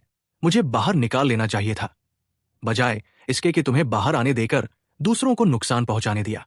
अभय सिंह ने हल्के से मुस्कुराया। उसके कहे शब्द बेहद ताकतवर थे, जिसने आसपास के लोगों को पूरी तरह हैरान कर दिया। तुम सच में अपनी मौत को बुला रहे हो? किरण का चेहरा विकृत था। वो अभय सिन्हा के शब्दों से गुस्से से लगभग मर ही गया था। उसे पता था कि अगर उसे और 20 साल भी दिए जाए, तब भी वो अभय सिन्हा के गाली देने के स्तर तक नहीं पहुंच सकता था। चूंकि वो शब्दों से नहीं जीत सकता था, तो वो इसे शारीरिक रूप से हल करेगा। हां, किरण ने गुस्से से चिल्लाया और अपनी मुट्ठियां लहराई। उसकी मुट्ठी ने आकाश में एक वक्र बनाया और अभय सिन्हा के सिर की ओर जोर से मारी। सावधान। प्रिया शर्मा का चेहरा बदल गया और उसने चिल्लाकर कहा। इस वक्त प्रिया शर्मा बहुत चिंतित थी। उसे पता था कि किरण सिक्योरिटी डिपार्टमेंट का डायरेक्टर था और ताइक्वांडो में लेवल 4 का मास्टर था। उसे बहुत चिंता थी कि अभय सिन्हा को चोट लग जाएगी। लेकिन प्रिया शर्मा और भीड़ को जो हैरानी हुई वो ये थी कि अभय सिन्हा अपने हाथ पीठ के पीछे रखे बिना हिले डुले खड़ा रहा। उसे किरण की मुट्ठी की परवाह नहीं थी, जैसे वो मुट्ठी मौजूद ही न हो। चूंकि तुम अपनी मौत मांग रहे हो, तो मैं तुम्हारी इच्छा पूरी कर दूंगा। अभय सिंह ने ठंडी हंसी हंसी। उसने अचानक अपनी दाहिनी टांग को बिजली की तरह तेजी से बाहर निकाला और ये किरण के पेट के हिस्से से टकराई। किरण का शरीर एक गोली की तरह था। वो तुरंत उड़ गया और जमीन पर जोर से गिरा। उसे अपने पूरे शरीर में दर्द महसूस हुआ और वो एक भी अंग नहीं हिला सका। एक लात और किरण हार गया। प्रिया शर्मा ने अपने लाल होठों को ढका। उसका सुंदर चेहरा हैरानी से भरा था। किरण सिक्योरिटी का डायरेक्टर था और वो एक लात से हार गया। अभय सिंह इतना मजबूत था, आसपास के बाकी लोगों का मुंह चौड़ा हो गया और वो अभय सिन्हा को हैरानी से देख रहे थे। वे उस ताकतवर लात से भी हैरान थे। एपिसोड 72। अभय सिंह, चलो। किरण की दयनीय हालत देखकर प्रिया शर्मा का चेहरा बदल गया। अभय सिन्हा का हाथ पकड़कर उसने जल्दी से कैंटीन से बाहर निकल लिया। उसे पता था कि किरण का पिता कंपनी का वाइस प्रेसिडेंट है और अपने बेटे की बहुत हिफाजत करता है। अभय सिंह सिर्फ सेल्स डिपार्टमेंट का एक साधारण कर्मचारी था। वाइस प्रेसिडेंट को नाराज करना उसके लिए मुसीबत बन सकता था। तुम दोनों, मैं तुम्हें माफ नहीं करूंगा। दोनों को जाते देख किरण मुश्किल से खड़ा हुआ। अपने मुंह के कोने से खून पोंछते हुए उसने क्रूरता से कहा, मिस शर्मा, आप मुझे खींचकर भाग क्यों रही हैं? अभय सिंह ने भौहें सिकोड़कर हैरानी से पूछा। तुमने मुझे मिस शर्मा कहा, तो मैं तुम्हें अभय कहूंगी। अभय, क्या तुम्हें पता है किरण कौन है? प्रिया शर्मा की खूबसूरत भौहें सिकुड़ गई और उसने चिंता से कहा, हाँ, वो सिक्योरिटी डिपार्टमेंट का डायरेक्टर है। मुझे सिक्योरिटी डिपार्टमेंट के डायरेक्टर की चिंता नहीं है। आखिर मैं सेल्स डिपार्टमेंट की डायरेक्टर हूं। मैं तुम्हारी मदद कर सकती हूं। लेकिन उसका पिता कंपनी का वाइस प्रेसिडेंट है। Vice president? कोई बड़ी बात नहीं। अभय सिंह ने मुंह बनाया और बेपरवाह दिखा। तुम्हारा पिता वाइस प्रेसिडेंट है तो तुम घमंड करते हो। मेरी पत्नी प्रेसिडेंट है। अगर वो सच में मुसीबत मांगना चाहता है तो कौन डरेगा? अभय, इस बार मिस शर्मा की गलती है। मैंने तुम्हें मुसीबत में डाल दिया। प्रिया का सुंदर चेहरा पछतावे से भरा था। अगर उसे पहले पता होता तो वो अभय सिन्हा को ढाल के रूप में इस्तेमाल न करती। अगर अभय सिन्हा को कंपनी से निकाल दिया गया तो वो जिंदगी भर पछताती। मिस शर्मा, आप मेरी गर्लफ्रेंड हैं। मैं उस कमीने किरण को आपको अपमानित कैसे करने दूं? अभय सिंह ने हल्के से मुस्कुराया, बेपरवाह। ये शब्द सुनकर प्रिया शर्मा का चेहरा लाल हो गया और उसके दिल में बहुत शर्मिंदगी हुई। उसने किरण को भगाने के लिए कहा था कि वो अभय सिंह की गर्लफ्रेंड है। उसे नहीं पता था कि ये शख्स सच में खुद को साइन कर लेगा। हालांकि अभय सिंह के ये कहने पर कि वो उसकी गर्लफ्रेंड है, प्रिया शर्मा नाराज नहीं हुई, बल्कि थोड़ा शर्माई, जैसे उसके दिल के अंदर सच में उसकी गर्लफ्रेंड बनने की इच्छा हो। क्या मुझे अभय पर क्रश है? प्रिया शर्मा का सुंदर चेहरा लाल हो गया। उसे नहीं पता था कि उसे अभय सिन्हा पर क्रश है या वो उसे पसंद करती है। संक्षेप में, ये एक मीठा और शर्मीला एहसास था। अभय, मिस शर्मा की बात सुनो।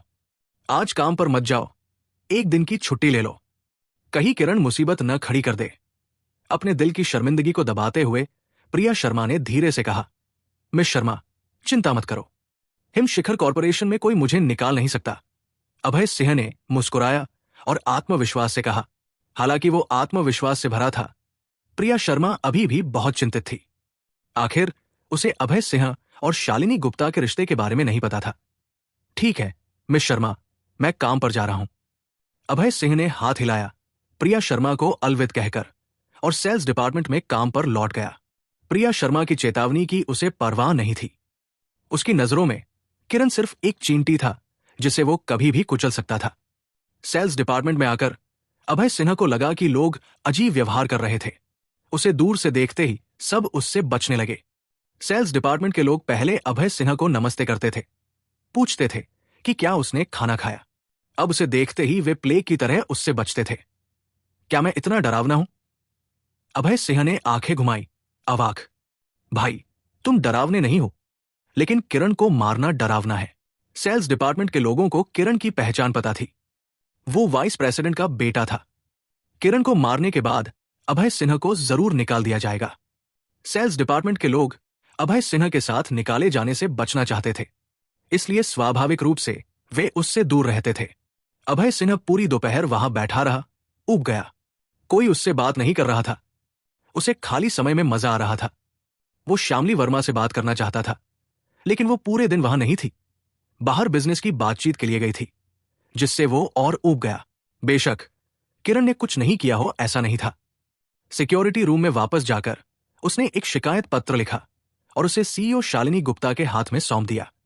किरण ने अभय सिन्हा पर उसे मारने का आरोप लगाया और उसे निकालने की मांग की। हालांकि किरण के लिए निराशाजनक बात यह थी कि काम खत्म होने के बाद सीईओ शालिनी गुप्ता उसके पास नहीं आई। अभय सिन्हा के खिलाफ शिकायत पत्र समुद्र में डूबे पत्थर की तरह था। उसे सौंपने के बाद उसका कोई निशान नहीं मिला। घर जाने का समय हो गया। अभय सिंह ने घड़ी पर नजर डाली। ठीक 6 बजे थे। रिपोर्ट फॉर्म्स को व्यवस्थित करने के बाद वो हाथ पीठ पर रखे सेल्स डिपार्टमेंट से बाहर निकला। क्या अभय सिंह ने किरण को नहीं मारा था? फिर वो दोपहर को ठीक कैसे रहा और उसे निकाला क्यों नहीं गया? सेल्स डिपार्टमेंट के लोग चर्चा कर रहे थे, हैरान और उलझन में। अभय सिंह जैसे ही बिल्डिंग से बाहर निकला, बारिश शुरू हो गई। सुबह जब वो निकला था तो मौसम बादल छाया हुआ था, लेकिन हैरानी की बात यह थी कि अब जाकर बारिश शुरू हुई और वो भी तेज। लेकिन बारिश होने के बावजूद उसे कुछ करना था। अभय सिंह ने फोन निकाला, जय जैन का नंबर डायल किया और कहा, यंग मास्टर जैन, क्या आप आज रात फ्री हैं? क्या आप अभय सिंह हैं? जय की आवाज में थोड़ी हैरानी थी। बेशक मैं हूं। क्या आपने मेरा फोन नंबर सेव नहीं किया? किया था, बस मुझे नहीं लगा था कि आप आज मुझे फोन करेंगे। आप कोई जगह ढूंढें, मैं अब आपका इलाज करने जा रहा हूं। अभय सिंह ने लापरवाही से कहा। उसने जय जैन से वादा किया था कि वो उसकी नन्ही समस्या का इलाज करेगा। मैं गुआंगवू रोड पर ओक बे कम्युनिटी में हूं। यूनिट 1, तीसरी मंजिल, पूर्वी यूनिट। जय जैन ने अपना पता बताया। उसकी आवाज उत्साह से भरी थी। उसे ये बीमारी 20 साल से थी और उसने बहुत अपमान सहा था। अब इलाज का मौका मिलने से वो दिल से बहुत खुश था। मेरा इंतजार करें, मैं वहां पहुंचता हूं। अभय सिंह ने फोन काट दिया, एक टैक्सी रोकी और ओक बे कम्युनिटी की ओर चल पड़ा। ओक बे डिस्ट्रिक्ट गुआंग वू रोड पर स्थित है और एक शानदार कम्युनिटी है। औसत व्यक्ति वहां रहने का खर्चा नहीं उठा सकता, सिर्फ अमीर लोग ही वहां रहते हैं। 20 मिनट बाद अभय सिन्हा ओक बे कम्युनिटी पहुंच गया। उसने बारिश में दरबान के साथ रजिस्ट्रेशन किया और यूनिट 1 की तीसरी मंजिल के पूर्वी यूनिट पर पहुंच गया। इस बीच जय जैन दरवाजे पर इंतजार कर रहा था। अभय सिन्हा को भीगा हुआ देखकर उसके चेहरे पर हैरानी की झलक दिखी। अभय सिन्हा, आप छाता नहीं लाए? जय जैन ने पूछा। नहीं, लेकिन आपकी समस्या का इलाज करना ज्यादा जरूरी है। थोड़ा भीग जाना कोई बड़ी बात नहीं। अभय सिंह ने हल्के से मुस्कुराया, बेपरवाह। अभय सिंह की बात सुनकर जय जैन की आंखों में कृतज्ञता की चमक आई। जब से जय जैन को नन्ही समस्या का पता चला था, न उसके पिता को वो पसंद था, न उसकी मां को। आसपास के लोग उसका मजाक उड़ाते थे और यहां तक कि उसके रिश्तेदार और दोस्त भी उसकी तुच्छ नजरों से देखते थे। पिछले 20 सालों में किसी ने जय जैन के साथ अच्छा व्यवहार नहीं किया था। हालांकि वो एक अमीर परिवार में रहता था, उसे कोई गर्माहट महसूस नहीं हुई। उसका दिल बर्फ की तरह ठंडा था। लेकिन अब अभय सिंह बारिश में उसके इलाज के लिए आया था। उसके दिल में भावुकता छा गई और उसकी नाक में सुई चुभने जैसा एहसास हुआ, जैसे अगले ही पल आंसू आ जाएंगे। यंग मास्टर जैन, आप रो रहे हैं। जय जैन को रोते हुए देख अभय सिन्हा के चेहरे पर हैरानी छा गई और उसने कहा, अभय सिन्हा, मैं जय जैन कसम खाता हूं कि अगर आप मेरी बीमारी ठीक कर सकते हैं तो मैं आपका छोटा भाई बनूंगा। अपनी चुपती नाक को छूते हुए जय जैन ने दृढ़ता से कहा। एपिसोड 73। जैन भाई, कृपया मुझे बताएं कि आप अपनी मां के गर्भ में कैसे घायल हुए थे? अभय सिंह ने मुस्कुराते हुए पूछा। उसे बीमारी का कारण जानना जरूरी था ताकि वो इसका सही इलाज कर सके। 20 साल पहले मेरी मां शादी से पहले गर्भवती हो गई थी। उस वक्त मेरे पिता का स्टार्टअप बिजनेस शुरू हो रहा था और उसे परेशान न करने के लिए मां गांव अपने घर चली गई थी ताकि वहां बच्चे को जन्म दे सके। वहां की हालत बहुत खराब थी। जिस दिन मेरा जन्म हुआ, बर्फ पड़ रही थी और बाहर का तापमान 0 से नीचे था। बहुत ठंड थी। मेरे जन्म के वक्त कोई कंबल नहीं था, इसलिए मुझे ठंड से चोट लग गई। पुरानी बातों को याद करते हुए जय जैन बहुत उदास हो गया। अब समझ आया, ठंडी हवा आपके शरीर में घुस गई थी, इसलिए आप किडनी में यीन की कमी के साथ पैदा हुए थे। जय जैन की बात सुनकर अभय सिन्हा को समझ आ गया। जन्म के वक्त ठंडी हवा ने उसके शरीर पर हमला किया था, जिससे उसकी किडनी की ऊर्जा नष्ट हो गई और उसका नन्हा अंग ठंड से प्रभावित हो गया। किडनी में यीन की कमी क्या होती है? जय जैन के चेहरे पर उलझन थी, जैसे कोई जिज्ञासु बच्चा। उसे दवा और सेहत के बारे में कुछ भी नहीं पता था। किडनी की कमी यिन या यांग में हो सकती है। किडनी में यिन की कमी का मतलब है कि आपकी पीठ और घुटने कमजोर होंगे, आपकी दोनों टांगों में ताकत नहीं होगी, किडनी की ऊर्जा कम होगी, नन्हा अंग छोटा होगा और नपुंसकता होगी। आप किडनी में यिन की कमी का एक क्लासिक मामला है। अभय सिंह ने मुस्कुराते हुए कहा और उसे एक सेहत की क्लास दे दी। इंसान के शरीर में यिन और यांग होते हैं। आप में यिन या यांग की कमी हो सकती है और सही लक्षणों का इलाज करना जरूरी है ताकि ठीक हो सके। अभय सिंह की बात सुनकर जय जैन की आंखें खुल गई। यह पहली बार था जब उसने सुना कि यिन या यांग की कमी हो सकती है। पहले उसे सिर्फ सामान्य किडनी की कमी के बारे में पता था। अब उसे लगा कि वो पहले कितना अनपढ़ था। लेकिन अभय सिंह का किडनी में यिन की कमी का जय जैन को खुश कर गया। चूंकि वो उसके लक्षणों के बारे में बता सकता था, तो जरूर इसका इलाज भी होगा। उसे अभय सिन्हा पर पूरा भरोसा था। जैन, अपनी शर्ट उतारो, मुझे तुम्हें सुई लगानी है। अभय सिंह ने 9 सुइयां निकाली और हल्के से कहा, ये ठीक नहीं है, मैं पुरुष हूं। जय जैन का चेहरा लाल हो गया और उसने शर्मिंदगी से कहा, जल्दी करो, मुझे पुरुषों में दिलचस्पी नहीं है। अभय सिंह हंसा। उसे समझ नहीं आया कि क्या जवाब दे। आखिरकार जय जैन ने अनिच्छा से अपने कपड़े उतारे। देखे बिना नहीं पता था, लेकिन उसका नन्हा अंग सच में बहुत छोटा था। अभय सिन्हा को पता था कि जय जैन की किडनी की ऊर्जा कुछ रुकावटों की वजह से बन नहीं रही थी और इसलिए वो जन्म से नपुंसकता के साथ पैदा हुआ था। जब तक किडनी की रुकावट दूर हो जाए, वो ठीक हो जाएगा। अभय सिंह ने सुइया ली और 9 पावर एनहेंसिंग नीडल्स का इस्तेमाल किया। उसने बिजली की तेजी से सुइया शेंशु point, life gate point, lumbar point और 6 अन्य पॉइंट्स में चुभाई। ये सभी 9 पॉइंट्स किडनी से जुड़े थे और ये वो जगह थी जहां से किडनी की ऊर्जा गुजरती थी। 15 मिनट बाद अभय सिंह ने जय जैन की किडनी से सारी ठंडी ऊर्जा निकाल दी। अब उसकी किडनी की ऊर्जा पूरे शरीर में बह सकती थी। हो गया, अब कैसा लग रहा है? अभय सिंह ने सुइयां निकाली और हल्के से पूछा। बहुत अच्छा लग रहा है। जय जैन को शानदार एहसास हुआ। एक गर्म हवा की लहर उसके पूरे शरीर से गुजरी और उसका पूरा शरीर गर्म हो गया। जब किडनी की ऊर्जा उसके नन्हे अंग में पहुंची, अचानक उसका अंग उठ खड़ा हुआ। न सिर्फ उठा, बल्कि 3 सेंटीमीटर बढ़ भी गया। अरे, ये लंबा हो गया और खड़ा भी है।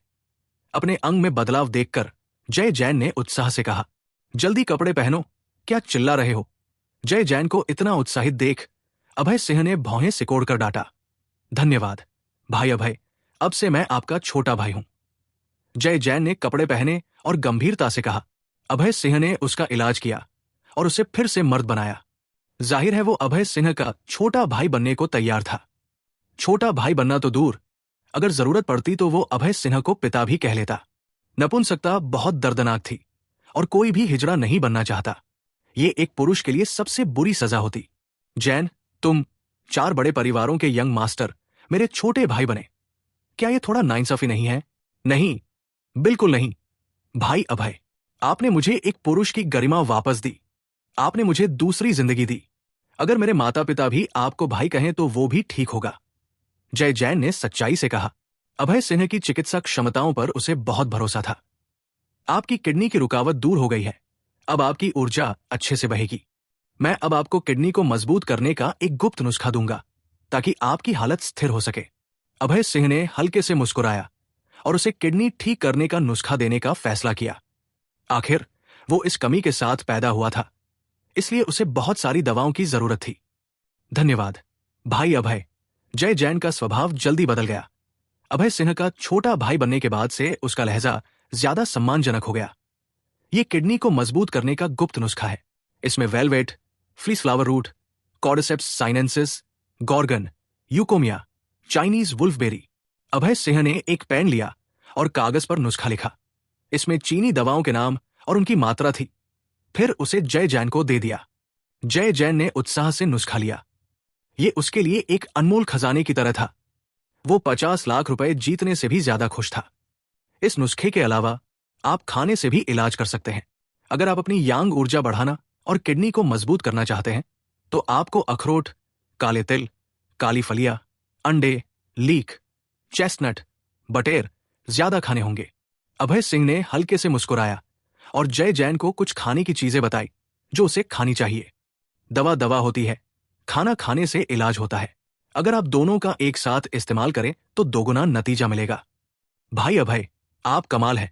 आपको किडनी मजबूत करने के इतने गुप्त नुस्खे पता है। आप मेरे आइडल हैं। जय जैन की नजरें अभय सिंह को पूजने वाली थी। वो उसकी क्षमताओं से पूरी तरह कायल हो गया था। भाई अभय सच में बहुत कुछ जानते थे। जितना ज्यादा वो भाई अभय को जानता था, उतना ही ज्यादा उसे अपनी नादानी का एहसास होता था। उसे विश्वास था कि अगर वो भाई अभय की बताई चीजें करता रहा तो वो अपनी किडनी को मजबूत कर सकता है और एक ताकतवर मर्द बन सकता है और हर रात बिस्तर पर महिलाओं को खुश कर सकता है। अब 8 बज गए हैं, मुझे जाना चाहिए। अभय सिंह ने हल्के से मुस्कुराया और जाने की तैयारी की। उसने जय जैन की बीमारी का इलाज कर दिया था और यहां अब उसका कोई काम नहीं था, तो स्वाभाविक रूप से उसे घर जाना था। भाई अभय, एक पल रुके। कुछ चाहिए? भाई अभय, ये 10 लाख रुपए हैं, ले। जय जैन ने 10 लाख रुपए का एक चेक निकाला और अभय सिन्हा को थमा दिया। जय जैन मूल रूप से अभय सिन्हा को ज्यादा पैसे देना चाहता था। भले ही वो उसे 10 करोड़ रुपए देता, उसे फिर भी लगता कि ये इसके लायक है, क्योंकि उसने उसका इलाज किया। उसने एक ऐसी समस्या ठीक की जो बड़े बड़े विशेषज्ञ और मशहूर डॉक्टर नहीं ठीक कर सके। लेकिन हालांकि जय जैन जैन कॉरपोरेशन का सबसे बड़ा बेटा था, परिवार का सारा पैसा और फंड उसके छोटे भाई के नियंत्रण में था, इसलिए उसके पास अपने हाथ में ज्यादा पैसा नहीं था। सिर्फ ये 10 लाख रुपए थे। तो ये कहा जा सकता है कि जय जैन ने अपनी सारी संपत्ति अभय सिन्हा को दे दी। ये अच्छी तरह दिखाता था कि वो अभय सिन्हा के प्रति कितना आभारी था। अपने पैसे वापस लो, वरना मैं नाराज हो जाऊंगा। अभय सिन्हा ने जय जैन के 10 लाख रुपए ठुकरा दिए और असंतुष्ट होकर कहा, भाई अभय, ये मेरी ओर से थोड़ी कृतज्ञता है। अगर आप इसे नहीं लेंगे तो मैं अपने मन को शांत नहीं कर पाऊंगा। अगर तुम मुझे भाई अभय कहते हो तो इसका मतलब है कि तुम मुझे दोस्त मानते हो, और मैंने तुम्हारी बीमारी का इलाज इसलिए किया क्योंकि तुम मेरे दोस्त हो। अगर तुम मुझे पैसे दोगे तो इसका क्या मतलब होगा? भाई अभय, मैं बस नहीं चाहता था कि आप मेरी मुफ्त में मदद करें। जय जैन ने सच्चाई से कहा। उसकी आवाज से उसकी कृतज्ञता साफ झलक रही थी। एपिसोड 74। यंग मास्टर जैन, अगर यह पैसे के लिए होता तो मैं बारिश में आपका इलाज करने नहीं आता। क्या आप भूल गए कि मैंने अपना जेड लटकन कितने में बेचा था? अभय सिंह ने हल्के से भौहें सिकोड़ ली और जय जैन के 10 लाख रुपए ठुकरा दिए। उसका जेड लटकन 1 करोड़ रुपए में बिका था। क्या उसे पैसे की जरूरत थी? नहीं, वो जय जैन की बीमारी का इलाज करने को तैयार था क्योंकि वो उसे अपना दोस्त मानता था। भाई अभय, मैं आपकी बात मानूंगा और पैसे वापस रख लूंगा। जय जैन की आंखों में फिर से आंसू आ गए जब उसने सुना कि अभय उसे दोस्त कह रहा है।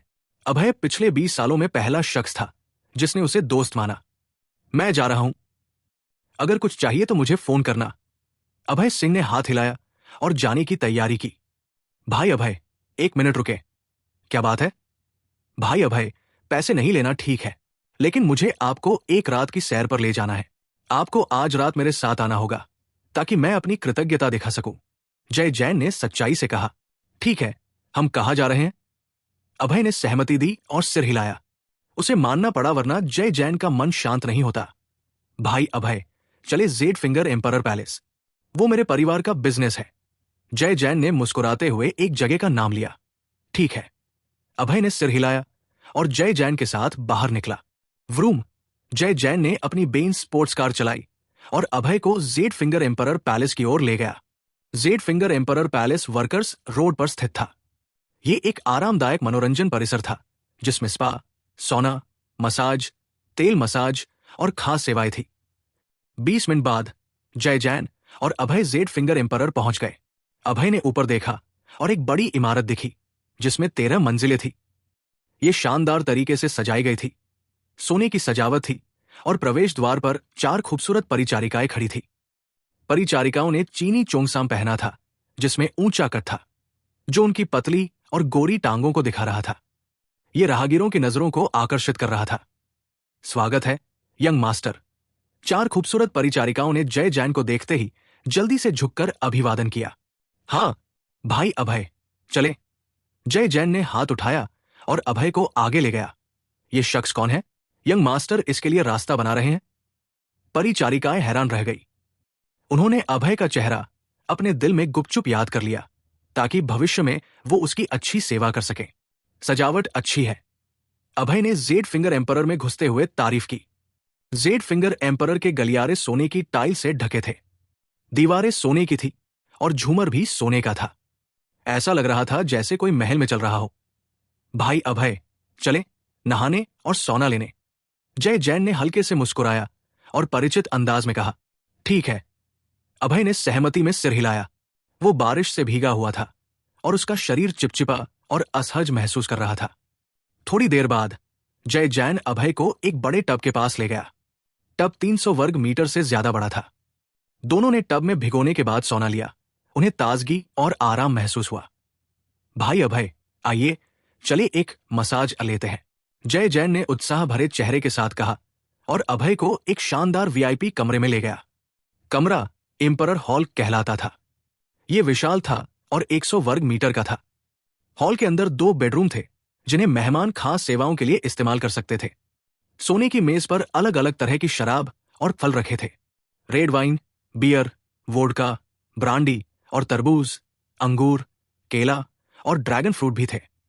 यंग मास्टर, आपको किस तरह की सेवा चाहिए? एक खूबसूरत युवती अंदर आई और सम्मान से पूछा। यह महिला बहुत सुंदर थी और लगभग 30 साल की थी। उसका चेहरा मोहक था और होंठ छोटे चेरी जैसे थे। उसने काला प्रोफेशनल सूट पहना था जो उसके आकर्षण को बढ़ा रहा था। उसका नाम यूकिन तांग था और वो जेड फिंगर एम्परर की मैनेजर थी। मिस किन, ये मेरे भाई अभय है। हाल में कोई सुंदरिया आई है? जय जैन यूकिन तांग से परिचित था और उसे मिस किन कहकर बुलाया। जय जैन की बात सुनकर यूकिन तांग एक पल के लिए हैरान रह गई। उसके चेहरे पर अजीब भाव उभरे। उसे पता था कि जय जैन कितना घमंडी था। उसकी नजरें बहुत ऊंची थी और वो हर्ष चतुर्वेदी को भी नहीं गिनता था। लेकिन अब वो अपने सामने वाले युवक को सम्मान से भाई अभय कह रहा था। इससे यूकिन तांग थोड़ा हैरान हुई, लेकिन यूकिन तांग मनोरंजन उद्योग में लंबे समय से काम कर रही थी और बहुत चतुर थी। उसने अंदाजा लगाया कि ये युवक जय जैन के लिए बहुत महत्वपूर्ण होगा। वो साधारण नहीं हो सकता। भाई अभय से मिलकर अच्छा लगा। हमारे पास यहां बहुत सारी सुंदरियां हैं, मासूम, सेक्सी, मोहक, ठंडी और हां, एक यूनिवर्सिटी छात्रा भी है जो अभी तक कुंवारी है। ये सभी शानदार मसाज देती हैं। यूकिन तांग ने मोहक ढंग से मुस्कुराया और अभय और जय जैन को अलग अलग लड़कियों का परिचय दिया। मिस्किन, उन्हें कमरे में इकट्ठा करो और भाई अभय को चुनने दो। जय जैन ने हाथ हिलाया और यूकिन तांग से जल्दी काम निपटाने को कहा। वो समय बर्बाद नहीं करना चाहता था। भाई अभय को मसाज करवाने के अलावा वो अपने नन्हे भाई की ताकत भी आजमाना चाहता था। ठीक है, मैं अभी आती हूं। मिस किन ने हल्के से मुस्कुराया और कमरे से बाहर चली गई। जल्द ही वो दर्जनों लड़कियों को लेकर आई। लड़कियों ने मिनी स्कर्ट पहनी थी जो उनकी गोरी टांगों को दिखा रही थी। वे सभी बेहद खूबसूरत थी। कुछ मासूम थी, कुछ सेक्सी, मोहक या ठंडी। कुछ ने नर्स, फ्लाइट अटेंडेंट और नौकरानी की वर्दी पहनी थी। वे यूनिफॉर्म टेम्पटेशन के लिए तैयार थी। यंग मास्टर को नमस्ते। दर्जनों खूबसूरत लड़कियों ने उत्साह भरे चेहरों के साथ झुककर अभिवादन किया। यहां काम करने और आखिरकार पौराणिक यंग मास्टर को देखने का मौका मिलने से वे जाहिर तौर पर बहुत उत्साहित थी। ये मेरे भाई अभय हैं, वो पहले चुनेंगे। अगर वो आपको चुनते हैं तो आपको उनकी अच्छी सेवा करनी होगी। ठीक है, जय जैन ने दर्जनों सुंदर लड़कियों से कहा। समझ गई। जय जैन की बात सुनकर सभी ने अभय को गर्म नजरों से देखा। अगर जय जैन इस युवक को भाई अभय कह रहे थे तो इसका बैकग्राउंड जरूर बड़ा होगा। मैं नंबर 1 हूं। मैं सोंगजियांग शहर से हूं। मेरी उम्र 20 साल है और मैं नर्स हूं। मैं मुंह से मसाज और सामान्य मसाज में माहिर हूं। पहली मासूम सुंदरी ने नर्स की वर्दी में कहा। मैं नंबर 2 हूं। मैं शियान से हूं। मेरी उम्र 22 साल है और मैं फ्लाइट अटेंडेंट हूं। मैं तेल मसाज और 8 ऋषि समुद्र पार कुछ खास तकनीक में माहिर हूं। दूसरी सुंदरी ने फ्लाइट अटेंडेंट की वर्दी में कहा। थोड़ी देर बाद दर्जनों सुंदरियों ने अपना परिचय दे दिया। भाई अभय, आपको कौन पसंद है? आप पहले चुने, जय जैन ने हंसते हुए कहा। नंबर 3। अभय ने सिर हिलाया और नंबर 3 को चुना। जब सुंदरियां अपना परिचय दे रही थी, अभय को पता चला कि नंबर 3 एक यूनिवर्सिटी छात्रा थी। इससे भी ज्यादा अहम, छात्रा का चेहरा मासूम था लेकिन थोड़ा ठंडा भी लगता था, जिससे उसे थोड़ा आकर्षण हुआ। अभय के चुनने के बाद जय जैन ने एक सेक्सी सुंदरी को चुना। बाकी सुंदरियां निराश होकर कमरे से बाहर चली गई। भाई अभय, मैं बाएं वाले बेडरूम में जाऊंगा, दाया वाला आपके लिए छोड़ता हूं। जय जैन ने सेक्सी सुंदरी को पकड़ा और बाएं बेडरूम की ओर चला गया। थोड़ी देर बाद बाएं बेडरूम से करहाने की आवाजें आने लगी। एपिसोड 75। आपका नाम क्या है? अभय सिंह ने हल्के से मुस्कुराते हुए सामने वाली लड़की से पूछा। लड़की बहुत सुंदर थी। उसकी त्वचा बर्फ की तरह सफेद थी, आंखें मोहक थी और नाक प्यारी थी। उसके चेहरे की बनावट शानदार थी और चेहरा बिल्कुल सही था। वो एक खूबसूरती से तराशी गई जेड की मूर्ति की तरह थी, शुद्ध और मासूम, जिसमें हल्की ठंडक की झलक थी। उसे देखकर लोग उसे चूमना चाहते थे। उसने गुलाबी मिनी स्कर्ट पहनी थी जो उसके शरीर के कर्व्स को गले लगा रही थी और आंखों को अच्छी लग रही थी। मिनी स्कर्ट के नीचे उसकी बर्फ जैसी सफेद पिंडलियां थी जो कई लोगों की नजरों को आकर्षित कर रही थी। ये एक उच्चतम स्तर की सुंदरी थी। उसका चेहरा और शरीर दोनों शीर्ष स्तर के थे और वो एक यूनिवर्सिटी छात्रा थी। इसके बारे में सोचने मात्र से ही उत्साह हो जाता था।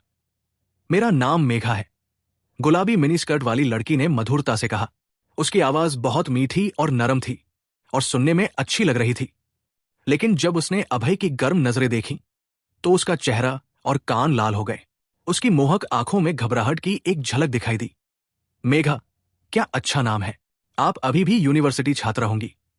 अभय ने हल्के से मुस्कुराया और हंसते हुए पूछा। हाँ हूं।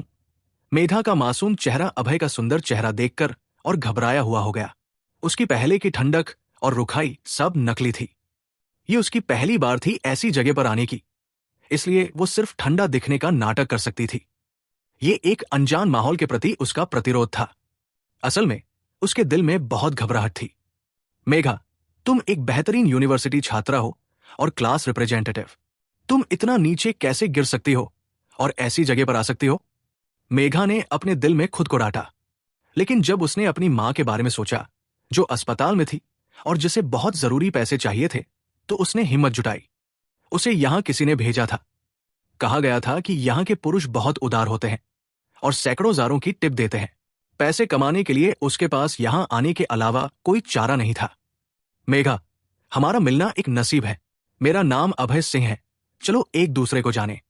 अभय ने अपना हाथ बढ़ाया और मेघा का नरम हाथ थाम लिया। लेकिन उसने तुरंत हाथ नहीं छोड़ा।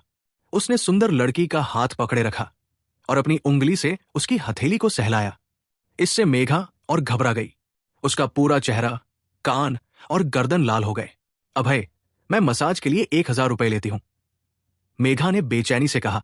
उसे डर था कि अगर उसकी कीमत ज्यादा हुई तो ये सुंदर युवक मसाज से मना कर देगा। उसने अपना हाथ छुड़ाने की कोशिश की, लेकिन सफल नहीं हुई। उसका मासूम चेहरा और घबराया हुआ हो गया। ये सुंदर लड़का कुछ ठीक नहीं लगता। ये मेरा फायदा उठा रहा है। उसकी नजरें शर्मीली हो गई। लेकिन उसे इस बात की खुशी थी कि पहली बार में उसे इतना सुंदर लड़का मिला। किसी बूढ़े आदमी को मसाज देने से बेहतर था कि एक सुंदर लड़के को मसाज दे। उसने मन ही मन सोचा, मेघा, क्या आपको तेल मसाज या हाथ से मसाज करना आता है? अभय, मुझे वो नहीं आता। फिर बूढ़ा गाड़ी धकेलना या चींटी पेड़ पर चढ़ना? भाई अभय, मुझे वो भी नहीं आता। मेघा की आंखों में आंसू आ गए।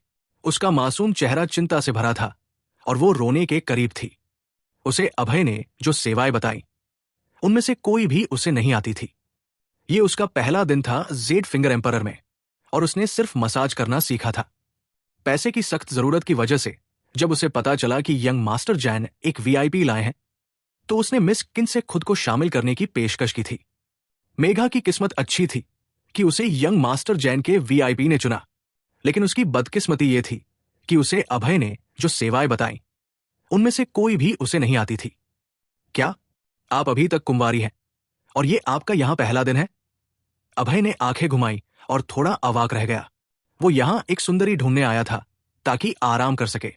सबसे अच्छा होता अगर वो बिस्तर पर 300 बार लुढ़क सकते, लेकिन उसके सामने वाली सुंदर लड़की को कुछ भी नहीं आता था।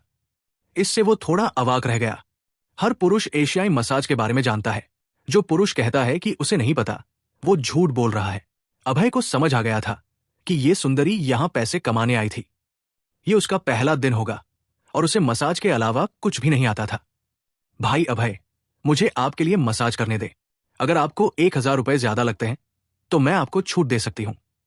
मुझे सच में पैसे की जरूरत है। मेघा का मासूम चेहरा उम्मीद से भरा था। उसे डर था कि अभय उसकी पेशकश ठुकरा देगा। उसकी मां का ऑपरेशन कल होने वाला था।